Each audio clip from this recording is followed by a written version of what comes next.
여러분 안녕하십니까? 10월 1일 굿모닝 MBN 시작합니다. 먼저 오늘의 주요 뉴스입니다. 검찰은 성남 도시개발공사를 추가 압수수색해 유동규 전 기획본부장이 쓰던 컴퓨터를 확보했습니다. 각종 의혹을 부인하며 검찰 소환에 불응했던 유 전 본부장은 오늘 검찰에 출석할 뜻을 밝힌 것으로 알려졌습니다.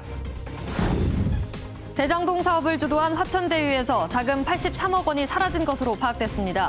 화천대유 자회사인 천화동인 5호 소유자 정영학 회계사가 이 사실을 알고 양심선언에 가까운 자필 진술서를 검찰에 제출했는데 검찰은 83억 원의 용처를 찾는 데 수사력을 모으고 있습니다. MBN이 단독 보도합니다.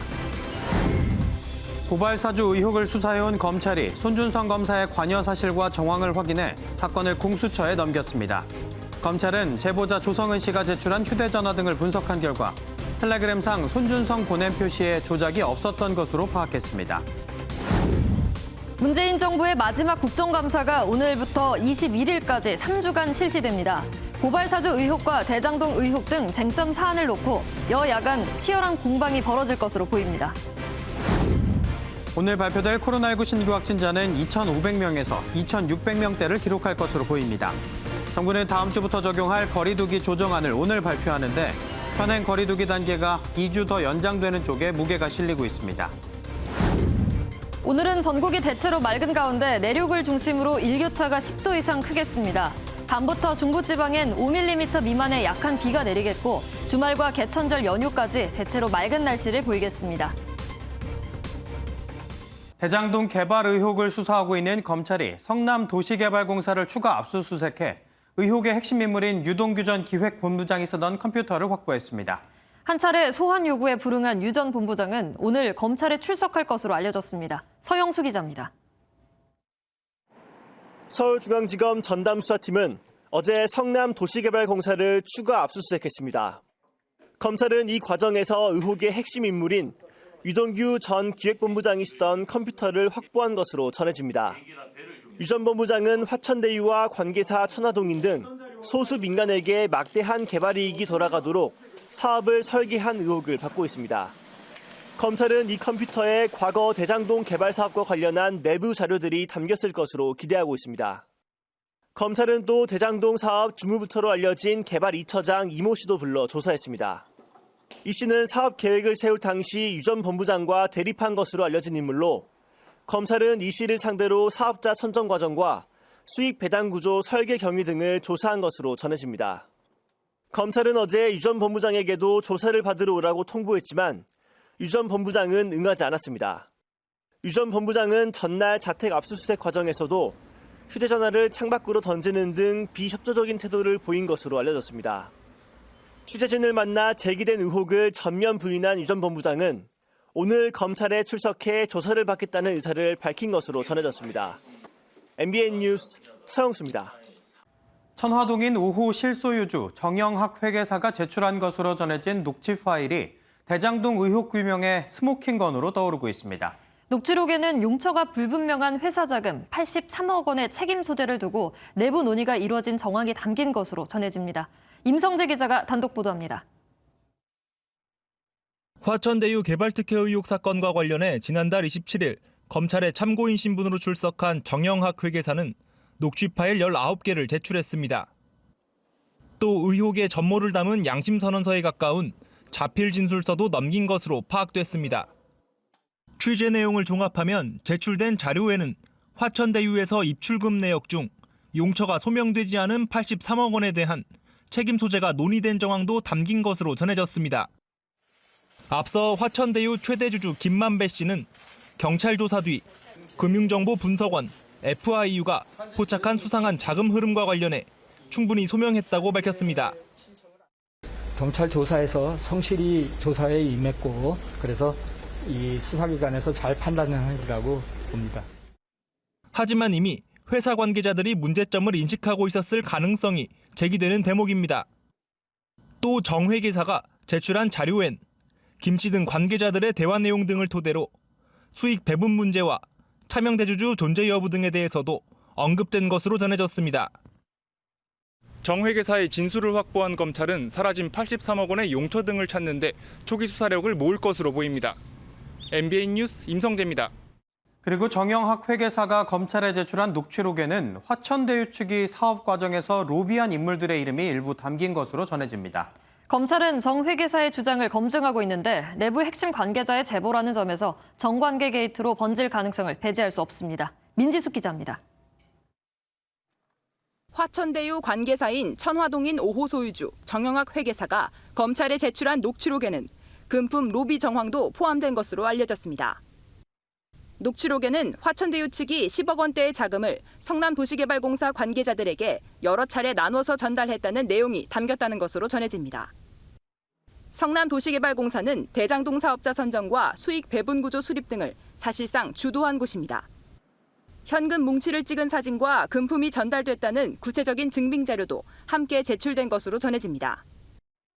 뿐만 아니라 대장동 사업 관계자들이 챙겨야 한다고 언급한 법조계 인사들의 이름도 기록된 것으로 알려졌습니다. 정치권에는 로비 의혹에 연루된 유력 법조인과 정계 인사의 이름이 담긴 미확인 로비 리스트까지 돌기 시작했습니다.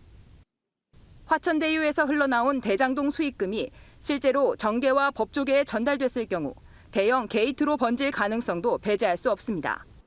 검찰은 우선 녹취록 등 제출된 자료의 진위 여부를 파악하는 데 주력할 것으로 보입니다. MBN은 녹취록에 대한 입장을 듣기 위해 정 회계사에게 여러 차례 연락을 취했지만 답을 듣지 못했습니다. MBN 뉴스 민지숙입니다. 국민의힘이 어젯밤 긴급 최고위원회의를 열고 대장동 개발 사업 관련 특검 도입을 논의했다고 밝혔습니다. 이준석 대표는 대장동 관련 녹취록 언론 보도가 나오는 등 내용 공유가 필요했다며 특검을 관철하기 위한 전략적인 이야기를 나눴다고 밝혔습니다. 탈당한 곽상도 의원의 제명안을 논의하기 위해 최고위를 개최했다는 주장에 대해서 이 대표는 오해가 있었던 것 같다며 곽 의원 제명안은 논의하지 않았다고 설명했습니다. 국민의힘 경선 주자들은 잇따라 자신의 약점을 극복하기 위한 행보를 보였습니다. 전문성 부족 지적을 받는 윤석열 후보는 외교통인 박진 의원의 지지 선언을 받았고 TK 민심이 필요한 홍준표, 유승민, 최재형 후보는 모두 대구로 집결했습니다. 우종환 기자입니다. 윤석열 국민의힘 대선 경선 후보와 1차 경선 때 경쟁자였던 박진 의원이 함께 식사 자리에 앉았습니다. 오찬을 마친 뒤 박 의원은 지지를 공식 선언했습니다. 정치적 경륜뿐만이 아니고 어떤 외교 안보의 그 전문가로서의 그 실력과 그 네트워크를 제가 선거를 하고 집권 이후까지 계속 뒤에서 도와주시기로 이렇게 말씀을 하셔서 든든합니다. 외교통으로 꼽히는 박 의원의 지지로 전문성과 경험 부족 지적을 받는 윤 후보가 약점을 일정 부분 보완했다는 분석이 나옵니다. 홍준표 후보는 대구 칠성시장을 찾아 상인들과 인사했습니다. 꽉 먹는 걸 찍더라. 할머니 더 잘생기셨네요. 나이도 많이 들었어요, 이제. 나이 들 만큼 들었어요. 앞서 대구시 당원들도 만난 홍 후보는 대구는 나를 키워준 고향이라며 일반 여론보다 상대적으로 부족한 TK 당심의 지지를 호소했습니다. 이번 달에만 4번째 대구를 찾은 유승민 후보는 지역 노인회를 찾아 이미지 전환에 주력했습니다. 이 자리에서 유 후보는 TK 지지율이 높은 윤 후보의 침해 발언 등을 지적하며 견제를 이어갔습니다. 4위 경쟁을 벌이는 최재형 후보도 대구 서문시장과 박근혜 전 대통령 생가터를 잇따라 찾으며 보수 민심에 호소했습니다. MBN 뉴스 우종환입니다. 국회는 오늘부터 3주간의 일정으로 문재인 정부의 마지막 국정감사에 들어갑니다. 대선을 5개월 앞두고 여야는 대장동 개발 의혹, 고발 사주 의혹을 놓고 치열한 공방을 벌일 것으로 예상됩니다. 김현 기자의 보도입니다. 문재인 정부의 마지막 국정감사가 오늘부터 3주간 열립니다. 이번 국감에선 대장동 개발 특혜 의혹과 고발 사주 의혹이 국감장을 뜨겁게 달굴 것으로 예상됩니다.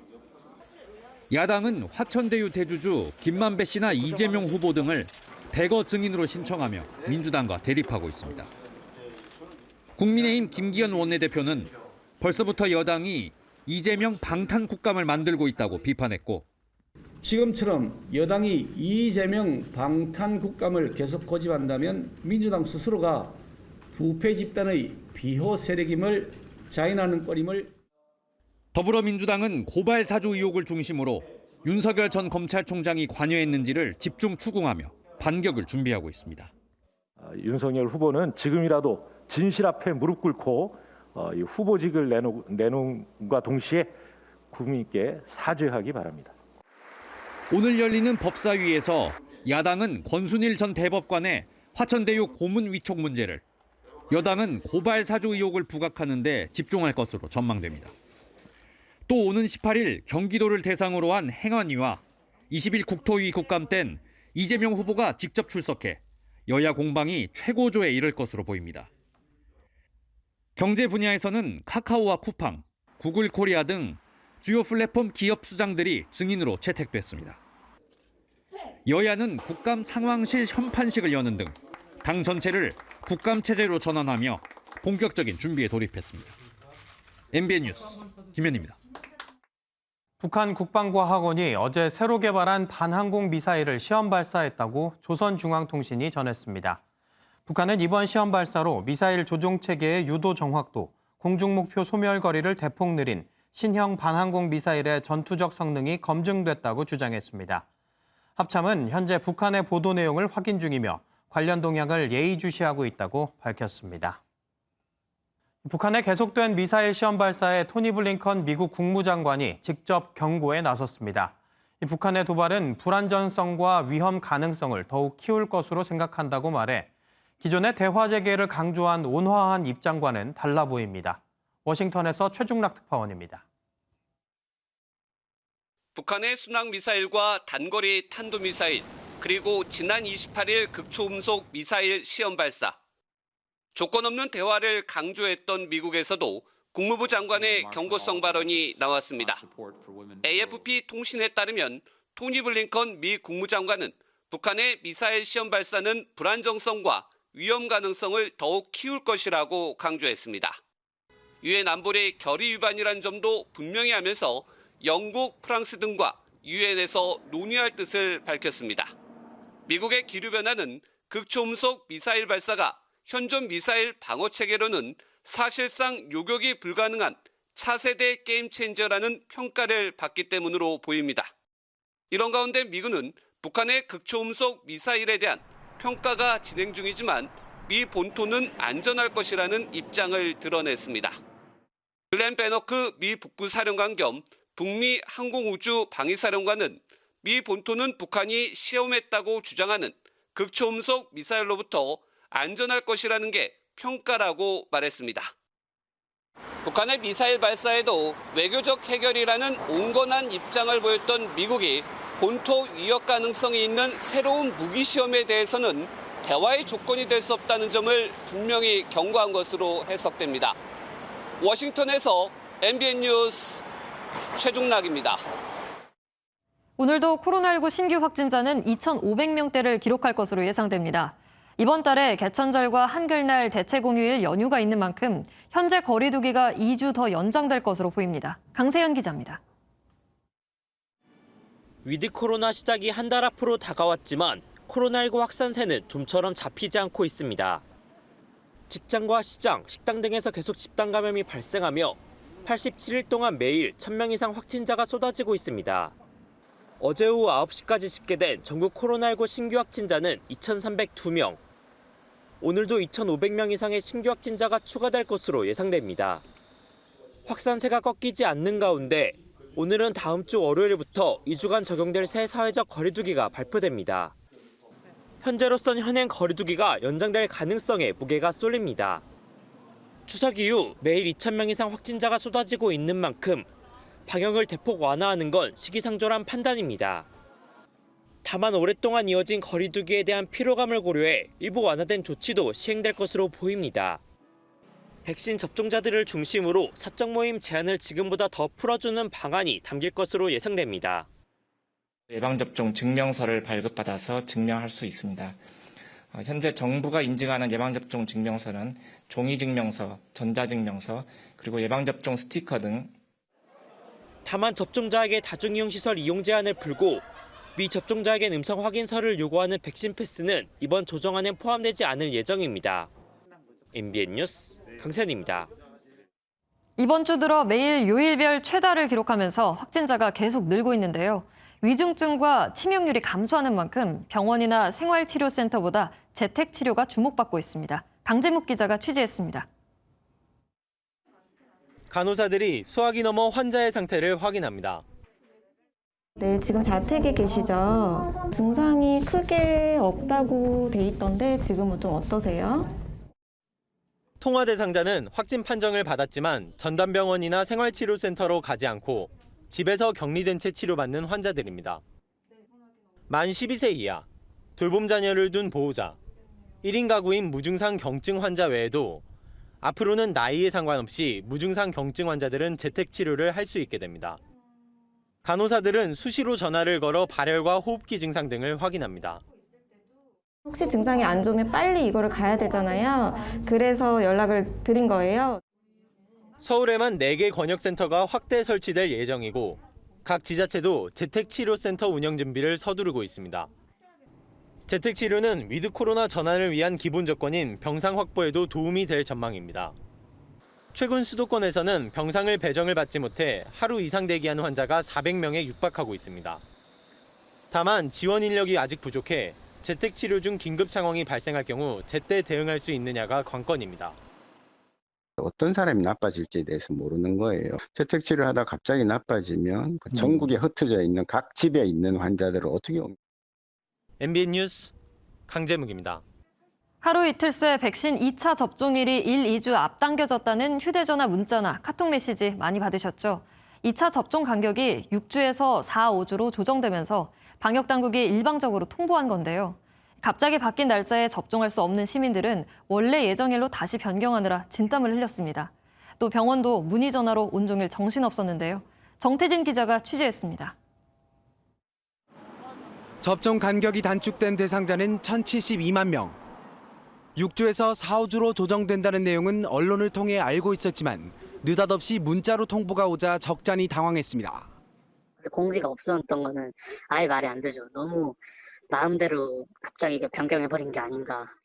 당황스러웠어요. 휴가를 미리 쓴 사람들도 있고 정해진 스케줄이 있는데 그거를 임의로 변경을 해버리는 거는 무리한 행정 불행이었던 것 같아요. 앞당겨진 일정을 도저히 맞출 수 없어 병원에는 문의 전화가 빗발쳤습니다. 다시 예전 걸로 바꿔달라고 하든지 하는 경우도 많이 있죠. 피할 수가 없어요, 저희도. 예방접종센터로 예약을 한 사람들은 원래 접종일로 되돌리는 것이 불가능한 경우가 많았습니다. 또 일부는 아예 접종일이 앞당겨진 것조차 몰랐습니다. 방역당국은 순차적으로 통보하고 있다며 궁색한 해명을 내놨습니다. 그 접종 간격을 단축하는 대상분이 이제 그 1,000만 명 이상이기 때문에 시간이 소요되는 부분을 좀 양해를 부탁을 드리고. 바뀐 날짜에 접종이 어렵다면 1차 접종병원에 직접 전화하거나 오늘부터 질병관리청 사전예약 누리집에서 개별적으로 변경 신청을 해야 합니다. 다만 일정 변경은 5, 6주 범위 내에서만 가능하고 접종일 기준 이틀 전까지 조정할 수 있습니다.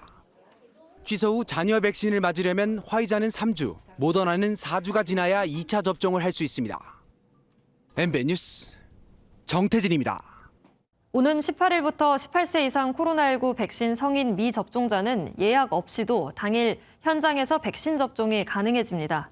당일 접종을 원하는 백신 미접종자는 18일부터 의료기관의 백신 보유 물량을 확인한 후 현장에서 바로 접종할 수 있습니다.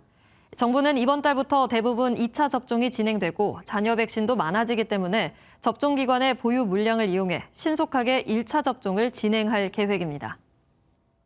무면허 운전과 경찰관 폭행 등의 혐의를 받는 래퍼 노엘 장용준 씨가 사건 발생 12일 만에 경찰에 출석해 6시간의 조사를 받고 오늘 새벽 귀가했습니다. 장 씨는 취재진의 질문에 묵묵부답으로 일관했는데 경찰은 조사 결과를 토대로 장 씨의 구속영장 신청을 검토할 방침입니다. 권용범 기자가 보도합니다. 무면허 운전과 경찰관 폭행 등 혐의로 사건 발생 12일 만에 경찰에 출석한 래퍼 장용준 씨. 취재진의 질문에 아무런 대답이 없었습니다. 음주 측정 왜 거부하셨습니까? 6시간에 걸친 조사를 마치고도 묵묵부답으로 일관했습니다. 노엘 씨 혐의 주장하십니까? 노엘 씨 뭐라고 제출하셨습니까? 장 씨는 지난달 18일 밤 10시 반쯤 무면허 상태로 접촉 사고를 낸 뒤 음주 측정을 요구하는 경찰관 머리를 들이받아 현행범 체포됐습니다. 현재까지 장 씨에겐 도로교통법상 음주 측정 거부 및 무면허 운전, 공무집행 방해 혐의가 적용된 상황.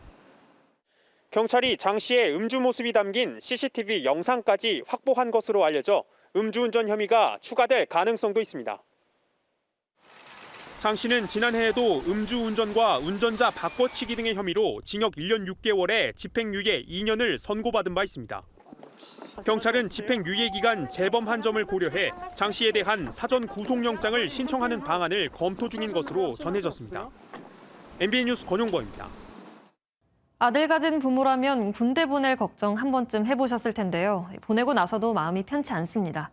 그런데 고소득자와 고소득자 자녀의 병역 면제율이 평균보다 월등히 높다고 합니다.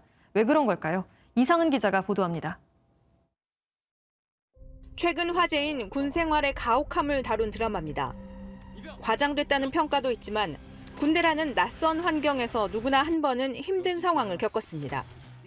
좀 큰 중압감과 스트레스 많이 받았었고요. 휴가 미복이라든지 좀 들어가기 싫다는 게 좀 많이 컸었어요.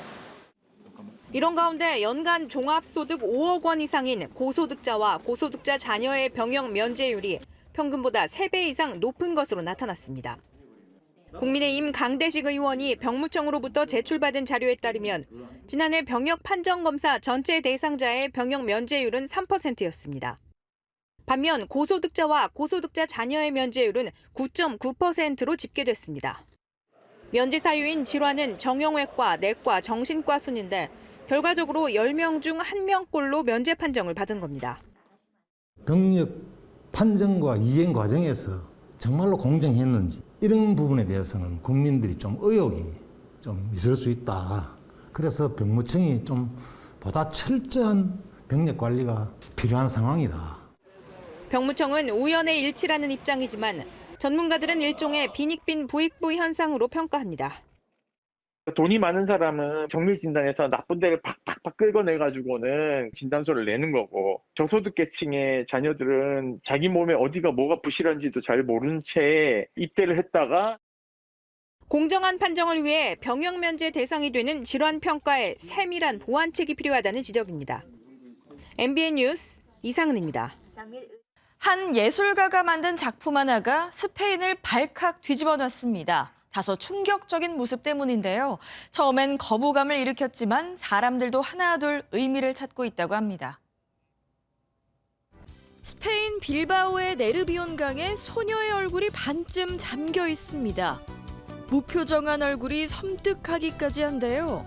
소녀의 얼굴은 강물의 흐름에 따라 수면 아래 잠겼다가 떠오르길 반복합니다.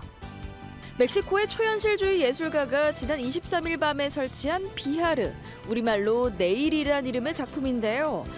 환경 파괴를 이대로 방치하면 미래에 어떤 일이 일어날지 보여주려는 작품이라고 합니다. 조금은 충격적일 수 있지만 경각심을 주는 데는 아주 효과적인 것 같네요. 경력에서 나오는 노련함과 노하우 못지않게 신인만의 패기가 돋보일 때가 있죠. 그 패기 덕분에 귀한 생명을 구했습니다. 미국 캘리포니아의 고속도로. 갓길에 승용차 보닛에서 시뻘건 불길과 새까만 연기가 뿜어져 나옵니다. 곧 폭발할 것만 같은 아슬아슬한 상황인데요. 위기일발의 순간에 도착한 경찰관이 차 안의 사람을 확인하자 주저없이 구조에 나섭니다. 새내기 경찰관이었는데 베테랑 못지않은 침착한 판단과 적극적인 대처로 구조에 성공합니다. 뒤이어 소방관들이 폭발하는 상황도 막았는데요. 시민의 안전을 지키는 경찰관과 소방관들에게 고마움을 다시 한번 느끼게 되는 장면이었네요. 이번엔 기발한 방법으로 시민의 악어까지 구한 남성 소개해드립니다. 어떤 방법이었는지 직접 확인해보시죠. 미국 플로리다주 올랜도의 한 가정집 앞. 남성이 쓰레기통을 사이에 둔 채 악어와 대치하고 있는데요. 용기 있게 악어를 차고 쪽으로 몰더니 쓰레기통에 가둬버립니다. 악어가 세차게 몸부림쳤지만 힘으로 버티며 침착하게 뚜껑까지 닫아 마무리합니다. 퇴역군인인 그는 이웃집에 악어가 나왔다는 얘기를 듣고 주저없이 출동했습니다. 그러곤 저렇게 악어를 잡아 연못에 풀어줬다고 하네요. 지금까지 굿모닝 월드였습니다. 10월의 시작부터 비 소식이 있습니다. 오늘 북쪽을 지나는 기압골의 영향으로 오늘 오후부터 내일 새벽 사이 중부 지역을 중심으로 시간당 20mm 안팎이 예상되는데요. 비 내리는 시간이 짧아 강수량은 많지 않겠지만 내리는 동안 비의 강도는 강할 수 있겠습니다.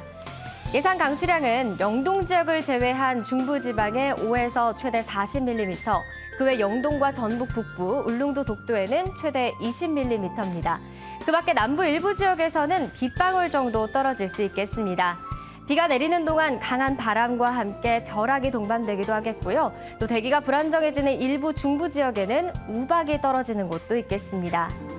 어제 한낮에는 가을이 맞나 싶을 정도로 더웠는데요. 오늘도 아침 저녁으로는 선선하겠지만 한낮에는 덥겠고 내륙을 중심으로 일교차가 크게 나타나겠습니다. 오늘 서울의 한낮 기온은 26도에 그치겠지만 일교차는 10도 가까이, 또 양산과 순천의 한낮 기온은 30도를 웃돌면서 일교차가 15도 안팎으로 크게 벌어지겠습니다. 가을볕이 강하게 내리쬐면서 자외선 지수도 높음 단계까지 오르겠습니다. 오늘 오전에는 안개를 주의해 주셔야겠습니다. 일부 내륙과 해안 주변에는 가시거리가 50m 미만인 곳도 있는데요. 출근길 차간 거리를 충분히 두고 운전하셔야겠습니다. 현재 기온 서울은 17도, 대구가 15.7도로 어제보다 서늘하게 출발하고 있고요. 서울의 한낮 기온은 26도, 광주 28도, 대구는 29도까지 올라서 어제보다 1, 2도가량 더 높겠습니다. 대체 공휴일까지는 맑은 하늘 드러나겠습니다. 지금까지 날씨 전해드렸습니다.